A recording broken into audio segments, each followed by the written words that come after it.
Hi, I'm Markia. Want to hear something scary? Dog Girl.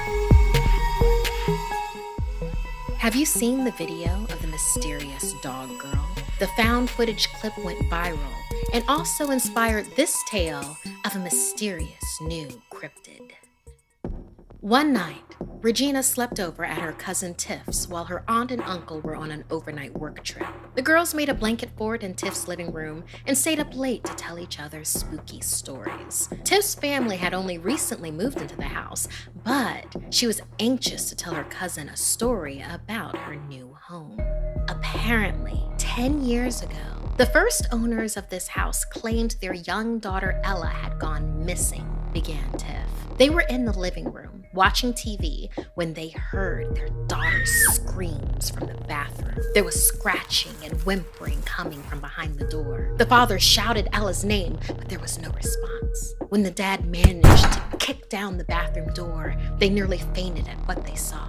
The floor and walls were covered in blood. Scratches covered the shower curtain, and in the bathtub, the water was stained with blood. But Ella was gone. The room was empty, door locked. But the window, the light of the full moon shone through the window that something had crashed through from the outside. The lack of evidence led the police around in circles, but the girl was never found. Sometime later, a neighbor went out to feed their dog and found another dog hogging the bowl. But it was a weird dog, hairless all over, long black hair on its head. It looked like a human girl, but it had a snout and jaw like a dog. Snarling, it turned and ran off on all fours. Other neighbors saw the dog girl too, and even recorded footage that made it onto the news. The police made a DNA match on a piece of hair it left behind. The dog girl was Ella.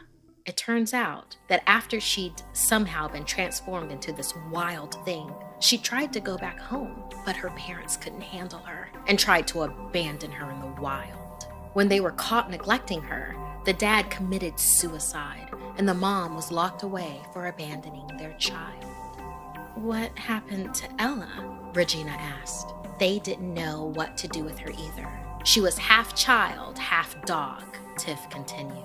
They say she was taken into a lab or sanctuary, but before they could figure out what to do, she got loose. And people still see her wandering the streets to this day. A sudden growl and barking surrounded the tent, and Regina jumped out and onto the couch to see a video of a barking dog on the living room TV. Tiff rolled on the ground with laughter. Regina stormed out of the room and huffed that she was going to go brush her teeth. As Tiff was catching her breath, she suddenly heard scratching and tapping on the tile in the front hall. Regina, I thought you went to the bathroom. Tiff peered into the darkened hallway and saw a figure in the dark, sniffing around on all fours like a dog. The scratching intensified. Hey, Regina, sorry about the joke, but can you stop that? At the sound of her voice, Tiff watched as the figure froze, focused on her, and started to growl low in its throat, then began approaching her on its hands and feet.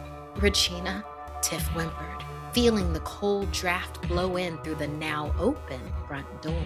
As the shape stalked closer, Tiff realized it wasn't Regina at all. Out of the dark emerged a large, pale snout with snarling fangs and a head of long, tangled black hair. Its human-like eyes locked with Tiff's as the beast's shuddering jaw growled and dripped foam, steam panting off its breath. Its claws tapped and scratched on the tile. The claws were attached to limbs, resembling human hands and feet. It agilely crept closer. Ella?